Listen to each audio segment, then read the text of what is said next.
Bom, então, dando sequência à leitura dos tipos penais do artigo 251 ao artigo 259, primeiro eu gostaria de compartilhar com vocês um panorama geral dos tipos penais para que depois a gente possa adentrar em cada um deles, né? Importante observar, pessoal, que existe um círculo ou existem tipos penais que vão ser analisados a partir desta perspectiva de perigo concreto que eu trouxe a vocês lá na introdução dessa unidade, né? Então, portanto, se a gente vai estudar o artigo 250, incêndio, explosão, uso de gás tóxico, inundação, perigo de inundação, desabamento ou desmoronamento, são tipos penais que se aproximam em estrutura, que se aproximam na forma de aplicação. Então, vocês vão perceber, e aqui trazendo a minha metodologia também, né? Vão perceber que no artigo 250 de incêndio, que é o primeiro artigo que a gente vai estudar, eu vou dar uma especial atenção a ele, trazendo diversas características, classificações doutrinárias. Com o passar dos tipos penais, eu vou deixar de ser tão detalhado, porque isso se tornaria uma repetição, e vou começar a apresentar alguns pontos de divergência, algumas elementares específicas, enfim, o que precisa estar atento para uma perfeita adequação típica. Esses artigos ainda devem observar o artigo 258 do Código Penal, que vai trabalhar com uma cláusula geral de causas de aumento dos crimes de perigo comum. Os doutrinadores chamam de qualificadora. Para mim não é qualificadora e a gente vai ver por que não. Então, por isso eu digo aqui que o artigo 258 traz algumas causas de aumento desses crimes de perigo comum, principalmente do artigo 250 ou 256, exceto 253. Esses que estão aqui ao lado, 253, 257, o próprio 258 e o artigo 259, eles vão ter uma lógica de raciocínio um pouco distinta dos demais e, por isso, serão observados em apartado. Então, primeiro eu vou dar um enfoque a esses tipos penais que são mais próximos e depois eu vou partir para uma análise desses demais tipos penais que são distintos em alguma medida dos anteriores. Iniciando, portanto, pelo crime de incêndio. Artigo 250 do Código Penal traz o tipo penal de incêndio e tem na sua redação no caput, né, causar incêndio expondo a perigo a integridade física ou o patrimônio de outrem, pena de 3 a 6 anos e multa. Então, aqui nós vamos encontrar o verbo nuclear, as elementares do tipo penal, vamos encontrar quem que é também, qual é o bem jurídico e o sujeito passivo que se localizam dentro do artigo 250 do Código Penal, e o preceito secundário trazendo a pena. Depois nós vamos analisar as causas de aumento que estão previstas tanto no parágrafo 1º, no inciso 1º, que trata da prática do crime de incêndio para obtenção de vantagem pecuniária, e também vamos tratar das causas de aumento previstas no inciso 2º, que vão levar em consideração os locais onde o crime de incêndio é praticado, ambos na modalidade dolosa. Essas hipóteses não são aplicadas na modalidade culposa. A modalidade culposa ela está prevista no parágrafo 2º. Importante ressaltar que eu estava falando das causas de aumento e ela será sempre de 1/3, né? Aumentam-se de 1/3, então não há margem de discricionariedade para o juiz, há uma fração definida. Então vamos iniciar entendendo um pouco sobre a adequação típica do crime de incêndio. Pessoal, quando eu falo aqui de adequação típica, eu estou tratando mais especificamente do tipo objetivo. Adequação típica é a junção de tipo objetivo e tipo subjetivo. Vocês vão perceber que nesse primeiro ponto, quando eu chamo sempre de adequação típica, eu vou estar dando mais atenção ao tipo objetivo, às elementares, como que configura o tipo penal, trazer algumas distinções para que não haja confusão. Depois, eu vou partir para a análise do tipo subjetivo. Então, adequando tipicamente, entendendo como que se configura a prática do crime de incêndio. Incêndio, em primeiro lugar, não é qualquer fogo, qualquer chama. Para que se configure um crime de incêndio, é preciso que haja a produção de um risco. É preciso que se demonstre que houve a produção de um perigo a um número indeterminado de pessoas ou coisas. Vamos lembrar, nós estamos estudando uma parte do Código Penal que trabalha com os crimes de perigo comum e, portanto, pretende salvaguardar a incolumidade pública. Veja que estamos tratando aqui, portanto, com um sujeito passivo que é a coletividade. Então, a ideia aqui de incêndio jamais será um fogo que atinge, por exemplo, determinada pessoa ou determinada coisa sem causar perigo a uma coletividade, sem causar perigo a um número indeterminado de pessoas ou coisas. Não é que precise causar dano, como já vimos na introdução, mas é preciso que se constate que havia o perigo de produção desse dano, um perigo real e iminente da produção desse dano, e esse dano a uma coletividade, para que, portanto, haja configuração do crime de incêndio. E isso é muito importante destacar, e aí eu vou voltar, ó, olha aí o caput do artigo 250, ele vai deixar isso claro, né? Quando ele traz a redação que diz o verbo nuclear causar incêndio, e o incêndio traz essa definição que eu apresentei a vocês, expondo a perigo a vida, a integridade física ou o patrimônio de outrem. Lembrando, como já foi informado anteriormente, estamos estudando uma parte do Código Penal que aborda os crimes de perigo comum. Então, já traz essa noção de que quando fala de outrem, quando traz essa expressão outrem no artigo 250, está tratando de uma coletividade e não de uma pessoa especificamente. Então, a partir disso, eu gosto de trabalhar com algumas distinções já de pronto, para que a gente não incorra em equívocos na aplicação do artigo 250. O artigo 250, que trabalha com incêndio, portanto, ele é diferente do artigo 132 do Código Penal, que vai falar daquela exposição de perigo para a vida ou a saúde de outrem. Aqui é quando se pratica o perigo individual a uma pessoa. Aplicação do artigo 132 do Código Penal. Então, é diferente do 250. Quem atinge é diferente do 250. A vítima é diferente do 250. O bem jurídico tutelado é distinto. Uma outra distinção, né? O dano qualificado, e qualificado por utilizar, por empregar incêndio, ele está previsto no artigo 163 do Código Penal, parágrafo único, inciso 2º. Mas este dano qualificado, ele também é diferente do incêndio, porque é um dano que, evidentemente, não irá configurar um perigo a uma coletividade. Então, se, por exemplo, uma pessoa incendeia um carro em um terreno baldio, em um local ermo, não há que se falar em crime de incêndio. Pode-se falar em crime de dano, se o patrimônio não for dessa pessoa, mas não há que se falar em incêndio, porque não houve um risco à coletividade. Ainda tem que se mencionar a hipótese prevista na Lei de Segurança Nacional, que é quando se pratica a ação de produzir um incêndio com motivações políticas. Está previsto no artigo 20, na Lei 7.170 de 1983. Isso se a Lei de Segurança Nacional ainda vingar, porque ela vai passar por uma análise sobre a sua recepção dentro da ordem constitucional, mas enquanto não há uma eventual declaração de não recepção, através de uma ADPF no Supremo Tribunal Federal, ainda cabe mencionar esta hipótese que é distinta do artigo 250, e aqui a distinção se dá pela motivação. Se a motivação é uma indignação política, se a motivação é uma forma de financiar ou então reforçar grupos, o que traz na legislação, né, subversivos, né? Essa é uma excrescência do período da ditadura militar.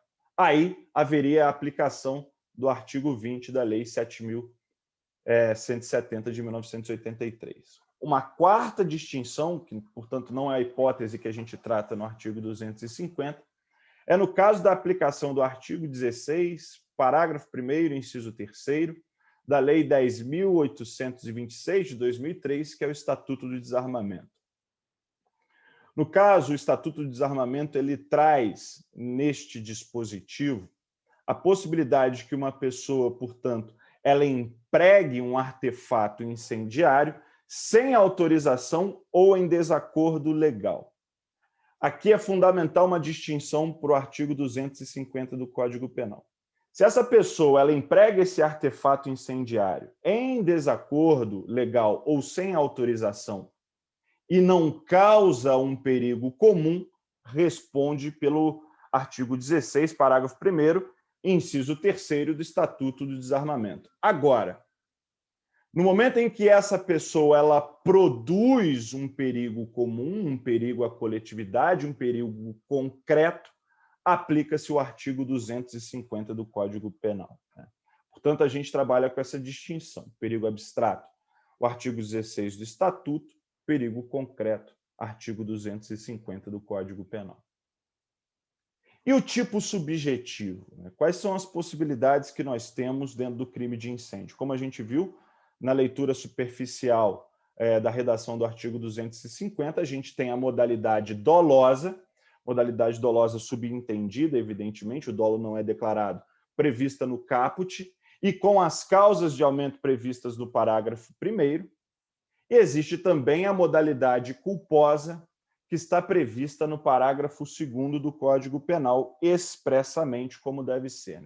Então, temos essas duas possibilidades, para a configuração do crime de incêndio.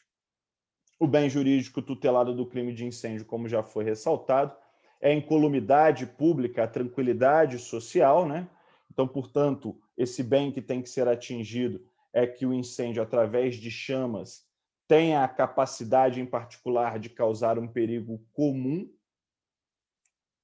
E a sua consumação, por óbvio, ela acaba ocorrendo quando se tem a constatação de que o incêndio foi capaz de, efetivamente, ou causar danos ou causar perigo a um número indeterminado de pessoas e coisas. Por isso, trata-se, portanto, de um crime de perigo concreto. Inclusive, existe um artigo no Código de Processo Penal, artigo 173, que dá especial atenção, inclusive, sobre a necessidade de se ter uma perícia no local onde ocorreu o incêndio, inclusive para poder fazer uma análise se houve o perigo e se gerou perigo à vida, à integridade física ou ao patrimônio de outras pessoas. No caso do crime de incêndio, também se admite a tentativa, não há qualquer divergência sobre esse tema. Os sujeitos do crime, no caso do crime de incêndio, então vamos analisar tanto o sujeito ativo como o sujeito passivo.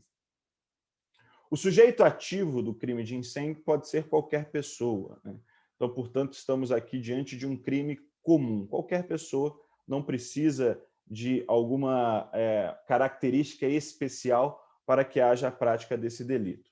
E quando a gente analisa os sujeitos do crime na sua visão passiva, os sujeitos passivos do crime, nós estamos diante de um sujeito passivo que é a coletividade, que é a sociedade. Trata-se, portanto, de um crime que é multivitimário, ou seja, a gente tem ali uma vítima que é difusa, Portanto, também é chamado de crime com vítima vaga, Então, nesse sentido, pelo menos ao que a gente pode perceber, o crime de incêndio, a sua vítima primária seria a coletividade, enquanto vítima secundária, aí poderíamos ter as pessoas que sofreram eventuais agressões ou violações à sua vida, integridade física ou patrimônio. Mas o sujeito passivo primário, evidente aqui, é a coletividade. Vamos a algumas questões relativas à classificação doutrinária. A doutrina adora trazer essas questões de classificação doutrinária, Então vamos a algumas, ainda que breve. Quanto ao resultado, a gente viu que, adotando-se a teoria do resultado jurídico, o crime de incêndio é um crime de perigo concreto.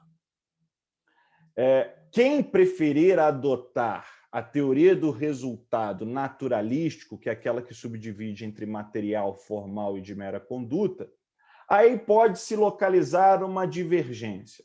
O STJ entende que, quanto ao resultado, a partir desta classificação, seria um resultado material.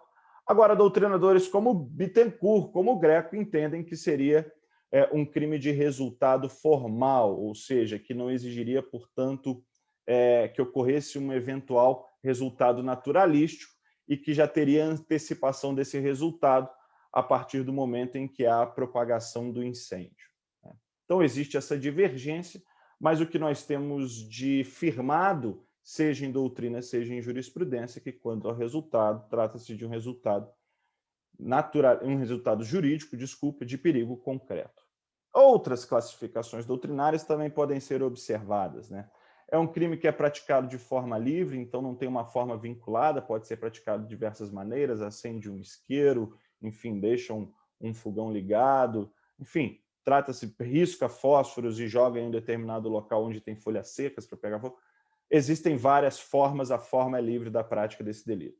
Esse delito só tem previsão no tipo penal, no artigo 250, da prática desse crime na modalidade comissiva, ou seja, através de ação, mas nada impede que possa se fazer a interpretação na modalidade omissiva imprópria, que é aquela prevista no artigo 13, parágrafo 2º do Código Penal, e aí as três hipóteses que estão lá naquele inciso, né? Que é a previsão do garante ou aquela pessoa que acaba criando o risco da produção de um determinado resultado. São crimes instantâneos, portanto, não são crimes são crimes permanentes ou crimes habituais. Crimes unissubjetivos, então não traz um concurso necessário de pessoas aqui, então esse crime pode ser praticado por uma ou, se eventualmente, pode ser praticado através da pluralidade de agentes, aplicando a regra do artigo 29 do Código Penal. Plurissubsistente, a prática desse delito se divide em vários atos, e não transeunte, que significa dizer é um crime que deixa vestígios.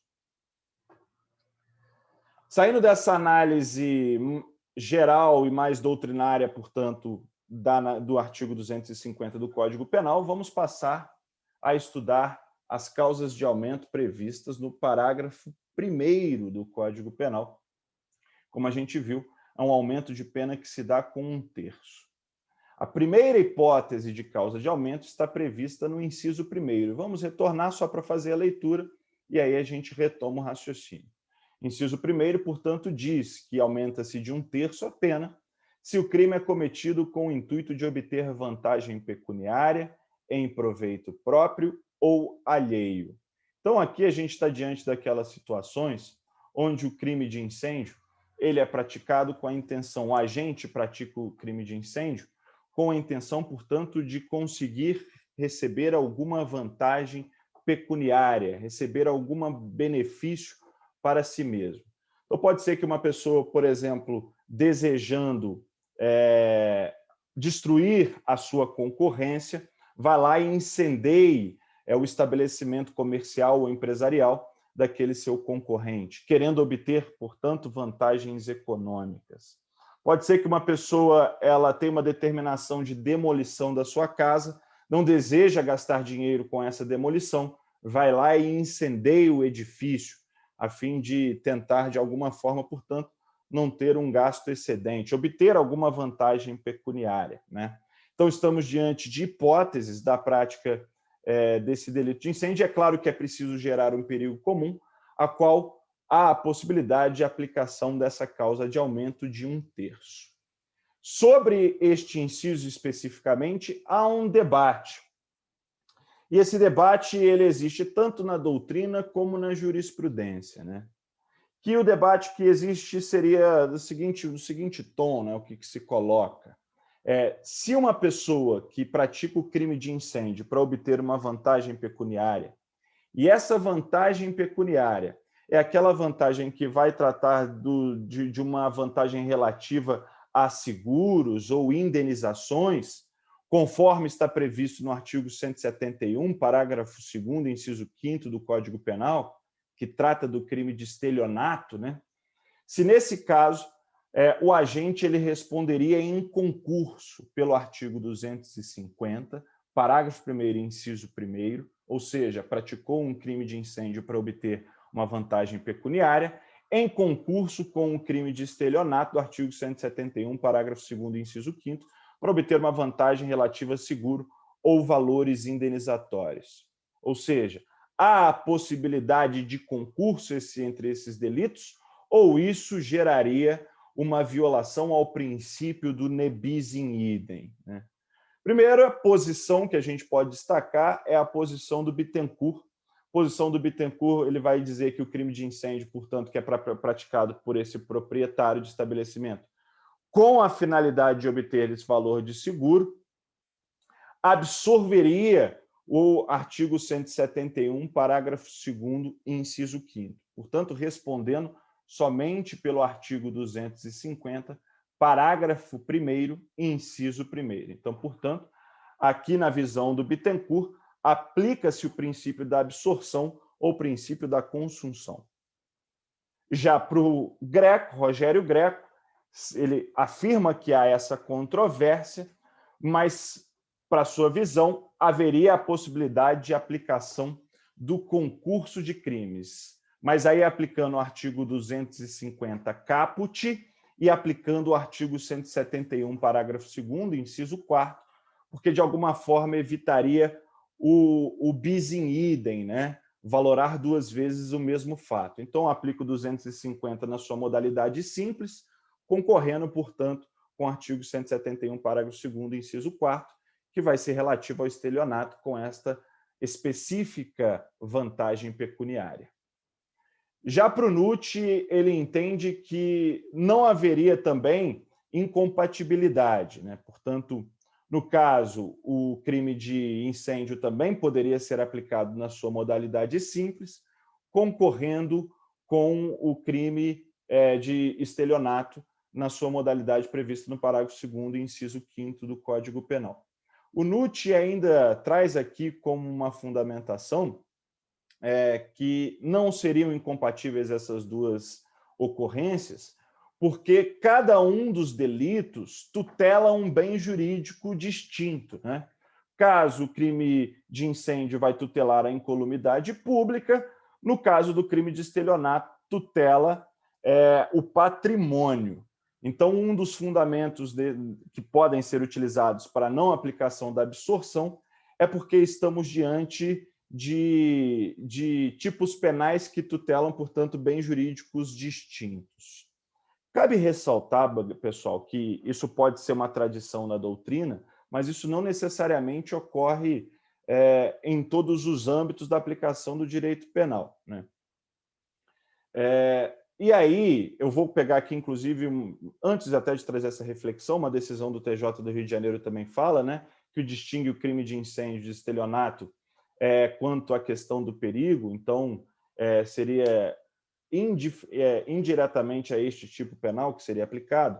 Enfim, entrei aqui numa viagem, mas eu queria só colocar uma questão sobre essa possibilidade do princípio da absorção ou não diante de tipos penais que tutelam bens jurídicos distintos. É sabido, por exemplo, que existe uma súmula do STJ, que é a súmula 17, que fala que o falso se exaure no crime de estelionato quando não há maior dano além daquele estelionato que foi praticado especificamente. Então, existe uma súmula do STJ, a súmula 17, que trabalha com o princípio da absorção entre o crime de falsidade e o crime de estelionato. Vai responder somente pelo crime de estelionato, não vai responder pelo crime de falsidade. E são tipos penais que tutelam bens jurídicos completamente distintos, né? Os crimes de falsidade, eles vão trabalhar com o bem jurídico da fé pública. O crime de estelionato trabalha com o bem jurídico do patrimônio, né? Mas, ainda assim, há a possibilidade da aplicação do princípio da absorção. Então, por isso, eu acabo rechaçando esta argumentação que é apresentada pelo Nucci, e, na minha visão, eu me filio à interpretação trazida pelo Bittencourt se poderia ou não aplicar cumulativamente os tipos penais. Na minha visão, não é possível, aplicaria-se somente o artigo 250, parágrafo 1º, inciso 1º. Existe também uma outra causa de aumento que está prevista no inciso 2º e que traz diversas alíneas, que vão abordar aqueles locais onde haveria o maior risco, né, quando eventualmente ocorresse um incêndio. Então, se você perceber aí o inciso 2º, tem aí a linha A, B, C, D, E, F, G, H, enfim, são diversos locais que podem ser lidos, vocês conseguem, evidentemente, aqui trazer uma interpretação sobre o que significa cada uma delas. Eu vou pegar as principais para que a gente analise algumas questões. Então, por exemplo, a linha A do artigo 250, parágrafo 1º, inciso 2º, que diz: se o incêndio é em casa habitada ou destinada à habitação. Então, haveria um aumento de pena de 1/3 da pena. Importante destacar que aqui a expressão, quando fala se ela é habitada ou destinada à habitação, está dizendo, trazendo uma diferença que a própria jurisprudência reforça, como eu coloco aqui um precedente do STJ para vocês, que para que se aplique essa causa de aumento, não necessariamente precisa que no momento do incêndio tenha pessoas dentro daquela casa, daquela residência, né? Se a casa for destinada à habitação, ainda que eventualmente, e se o incêndio for em uma casa, portanto, destinada à habitação, ainda que não tenha pessoas no interior dessa casa, a aplicação dessa causa de aumento de 1/3. A linha B vai trazer aqui a definição de que se aplica também essa causa de aumento quando o incêndio se dá em edifício público ou destinado ao uso público ou a obra de assistência social ou de cultura. Apenas para destacar aqui uma limitação da aplicação dessa causa de aumento, veja que ela é muito específica, portanto, ela traz aqui um princípio da taxatividade. Então, não pode o intérprete ampliar estas hipóteses para estender, por exemplo, essa causa de aumento para vias públicas ou praças, porque fala especificamente em repartições públicas ou locais destinados ao uso público.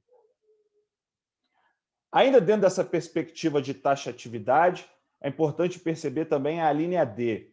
A linha D diz que há a causa de aumento se o incêndio é praticado em estação ferroviária ou aeródromo, né?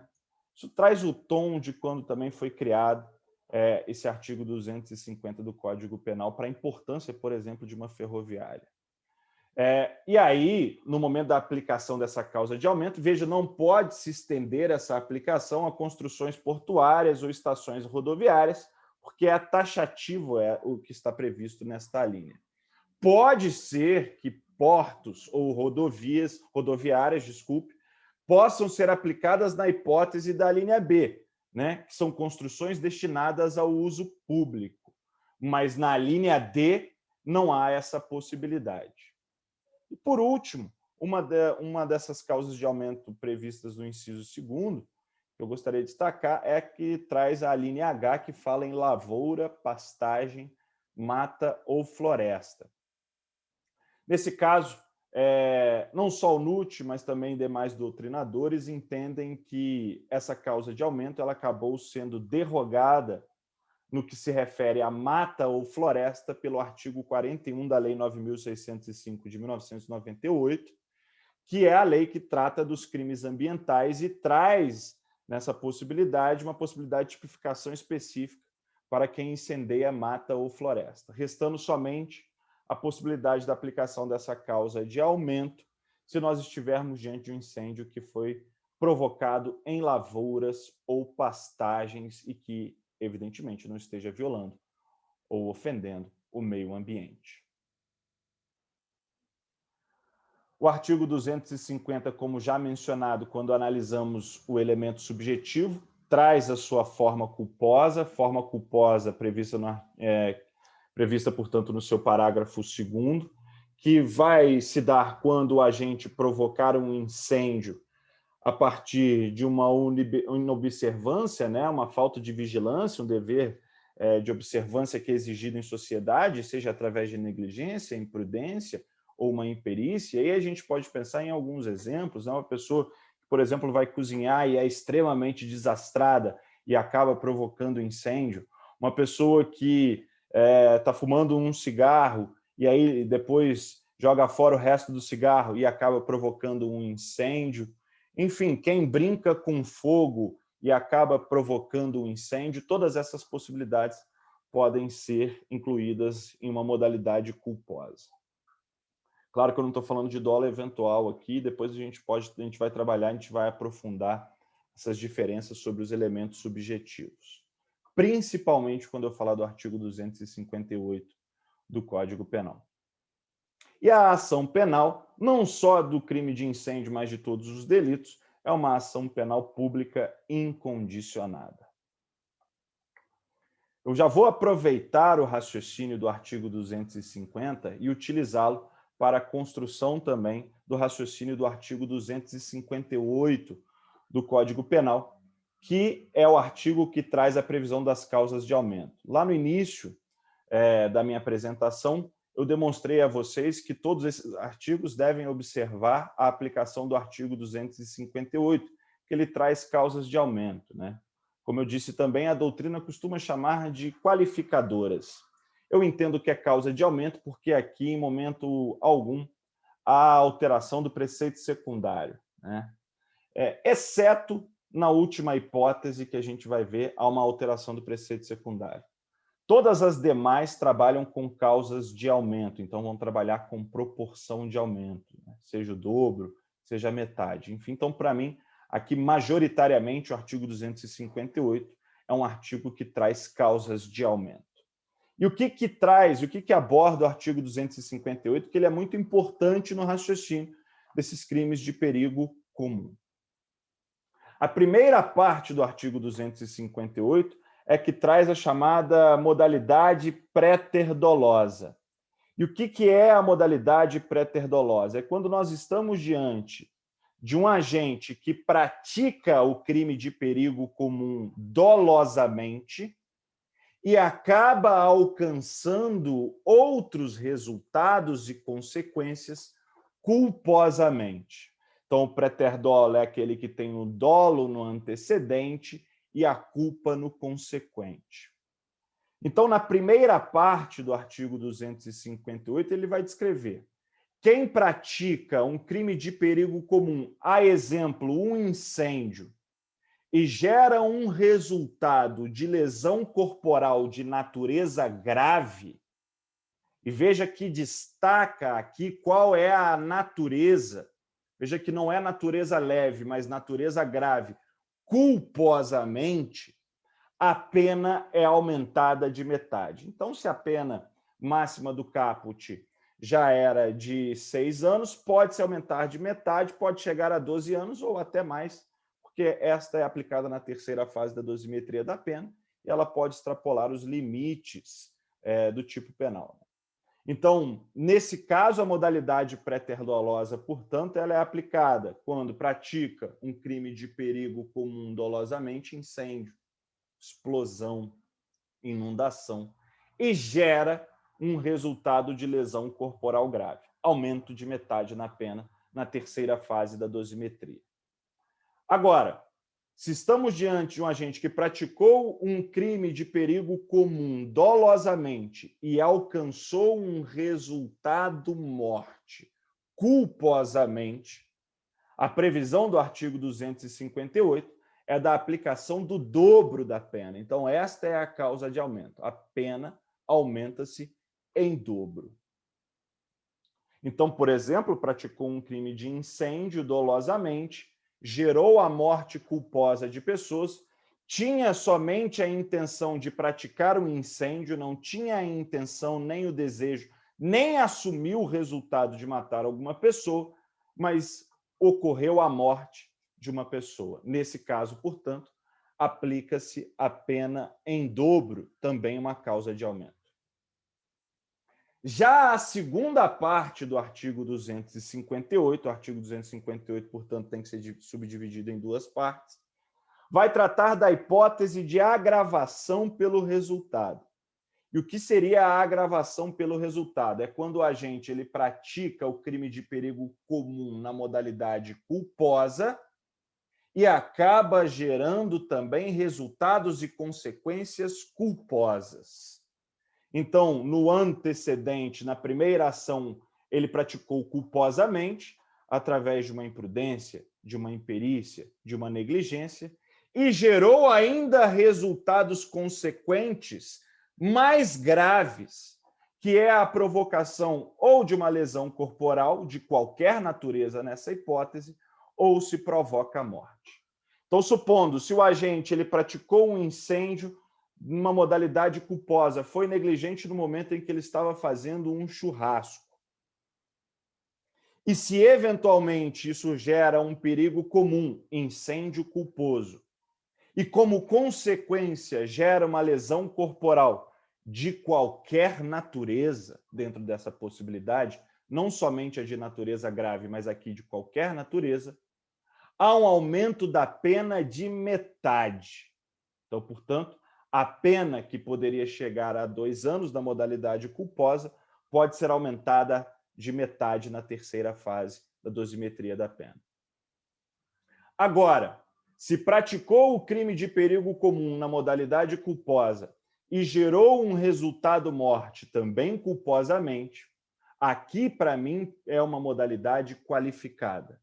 Ao invés de aplicar a pena prevista no artigo 251, parágrafo 2º, aplica-se a pena prevista no dispositivo, no tipo penal, que está lá no artigo 121, parágrafo 3º, que traz a hipótese de homicídio culposo, que tem uma pena de detenção de 1 a 3 anos, aumentada ainda tem uma causa de aumento de 1/3. Então, no caso, praticou um crime de perigo comum culposo, gerou um homicídio culposo, pena de 1 a 3 anos, com aumento de pena ainda de 1/3. Algumas observações que são importantes sobre o artigo 258 ainda do Código Penal, né? Primeiro, se há pluralidade de vítimas. Por exemplo, várias pessoas sofreram lesões corporais, ou várias pessoas sofreram a morte, um homicídio culposo, né? Ambas as modalidades culposas. O entendimento que se estabelece é que, mesmo que haja pluralidade de vítimas, não há que se falar em concurso. Portanto, aplica-se somente uma vez essas causas de aumento. Praticou uma lesão corporal culposa de 3 pessoas, então eu não vou ter que aplicar 3 vezes essa causa de aumento, né? Vai aplicar somente uma vez para cada resultado desse que foi alcançado, seja para uma ou para várias pessoas. E quando nós estivermos diante de uma pluralidade de vítimas e de uma dupla causa de aumento, ou seja, da prática de um crime de perigo comum, seja doloso, seja culposo, gerou culposamente lesões corporais e mortes, então eu tenho pluralidade de vítimas e tenho dupla causa de aumento, aplica-se sempre a causa de aumento que mais agrave. No caso, portanto, a causa de aumento relativa à morte. Causa de aumento relativa à morte, ela vai trazer este agravamento mais amplo.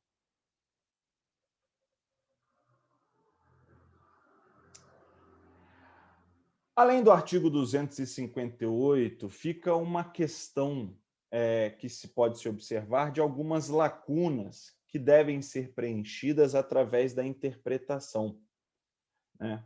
A gente viu que o artigo 258, portanto, ele está trabalhando especificamente com quem pratica um crime de perigo comum, seja doloso ou culposo, mas sempre gerando resultados culposos, né? Os resultados agravantes são sempre culposos, em qualquer das possibilidades. Mas pode ser que ocorra que uma pessoa ela pratique o crime de perigo comum dolosamente e também queira, deseje ou aceite aquele resultado dolosamente, portanto, de uma lesão corporal ou do homicídio de uma pessoa ou a prática da morte, né? Então, a gente está falando aqui de dolo mais dolo. Antes, a gente falava de dolo mais culpa, culpa mais culpa, e agora a gente vai ter que trabalhar com uma noção de dolo mais dolo. Então, o agente, além de querer praticar o incêndio, queria matar uma pessoa especificamente. Nesse caso, a gente pode aplicar um concurso no momento de aplicar os tipos penais, a adequação típica daquele crime que o agente praticou. Bom, para o Bittencourt e para o Greco, há a possibilidade desse concurso formal. Aplica o artigo 250, obviamente não se aplica o artigo 258, né? Já que a gente viu que eram só resultados culposos ali naquele caso. Então, aplica-se o artigo 250. Se tiver causa de aumento, aplica-se a causa de aumento no artigo 250. E também esse artigo é aplicado em concurso com o artigo 121, parágrafo 2º, inciso 2º do Código Penal, que vai trabalhar com aquelas hipóteses de quem pratica homicídio a partir de incêndio ou alcançando um perigo comum. Então, para esses doutrinadores, há a possibilidade da cumulação desses dois tipos penais. Na minha opinião, na minha interpretação, não há a possibilidade do concurso entre homicídio doloso e incêndio se não houve desígnios autônomos. O que são os desígnios autônomos? É aquela expressão trazida no artigo 70 do Código Penal, que vai falar sobre o concurso formal, e que diz que se o agente, no momento em que ele praticou uma ação e alcançou uma pluralidade de resultados, se ele tinha desígnios autônomos, ou seja, e aí é uma divergência doutrinária imensa, mas na minha interpretação, desígnios autônomos se ele tinha dolo direto em uma e dolo direto em outra, aí pode-se aplicar cumulativamente a pena dos dois delitos. Agora, na minha interpretação, se ele não tem desígnios autônomos, e mesmo que tenha praticado aqui, então vamos lá, praticou dolosamente o crime de incêndio e praticou um dolo eventual no crime de homicídio. Veja que, para mim, o dolo eventual não trata de um desígnio autônomo, na minha interpretação. Obviamente, a jurisprudência vai bater nesse tipo de interpretação. Vai entender que desígnios autônomos é sempre dolo, mas é importante, a própria doutrina já trabalha com isso tradicionalmente, que desígnios autônomos deveria se referir a dolo direto.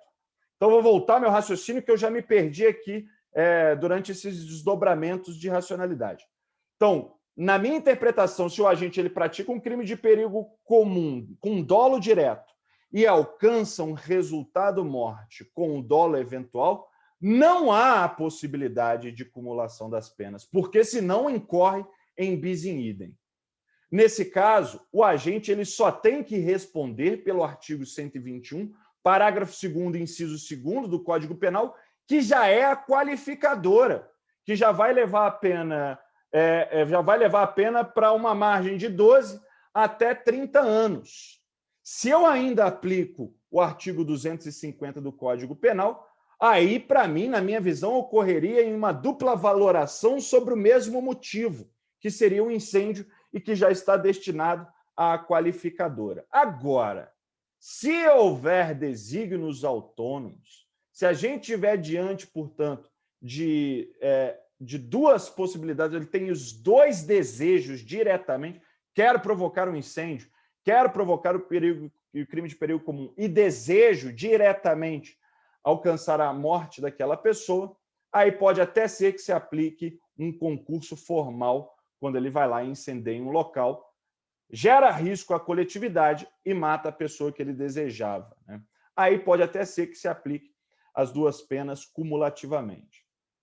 Isso, evidentemente, se você não interpretar que houve um princípio da absorção na utilização do incêndio, portanto, o crime meio, para chegar ao crime fim, que também é uma possibilidade interpretativa. Então, veja, quando a gente chega nessa parte da matéria, existem pluralidades de interpretação.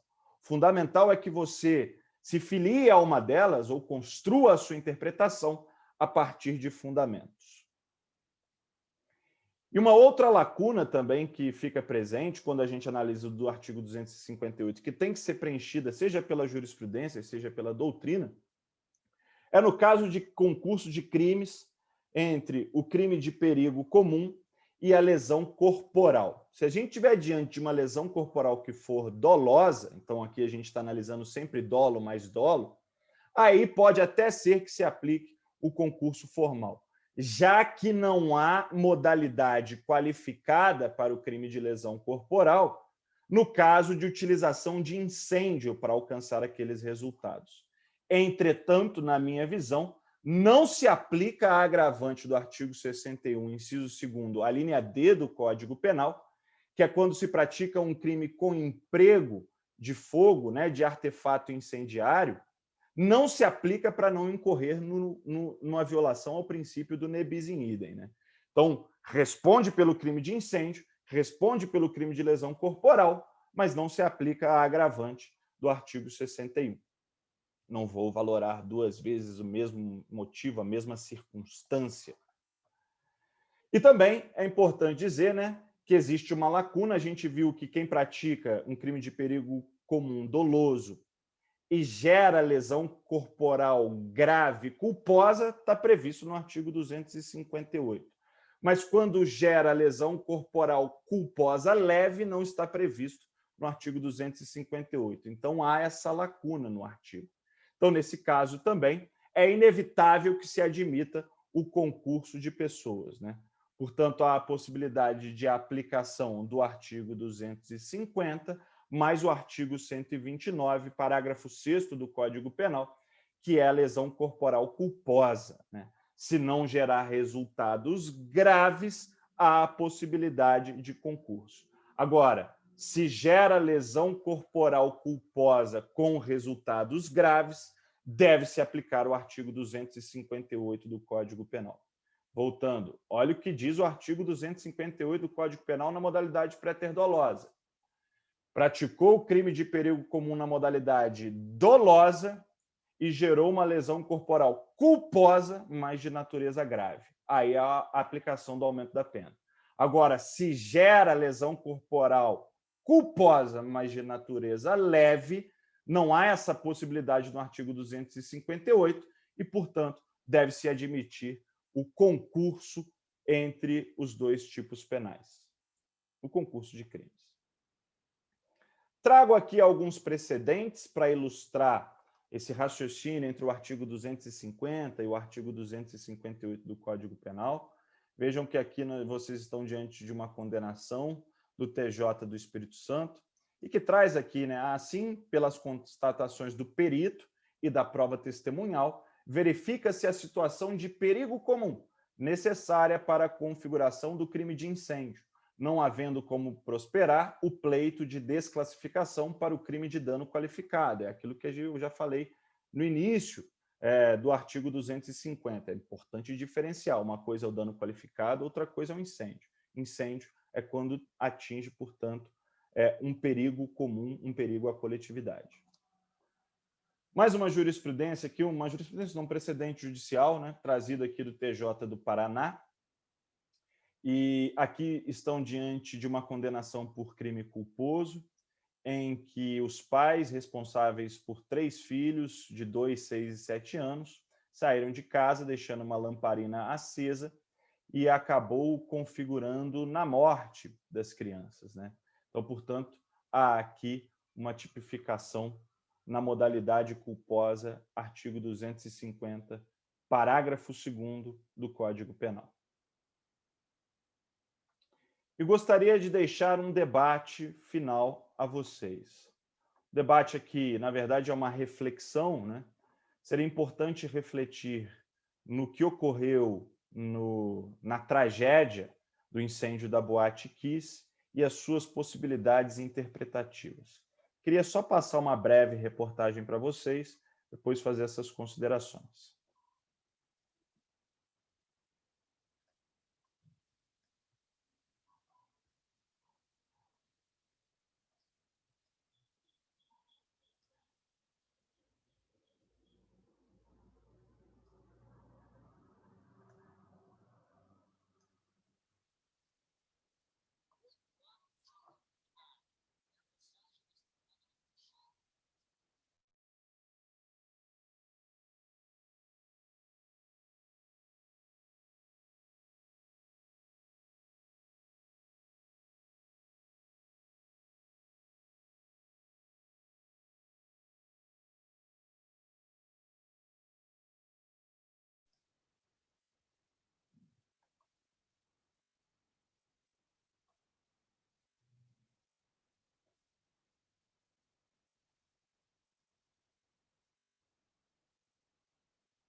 Portanto, aqui apenas uma apresentação de uma reportagem sobre a tragédia na Boate Kiss, né, só para contextualizar. E aí, cabe a reflexão sobre como poderia se dar a tipificação da conduta dos agentes, né? 4 das pessoas que foram responsabilizadas pelo incêndio que gerou a morte de 241 pessoas. Parte desses acusados foram acusados de terem praticado homicídio doloso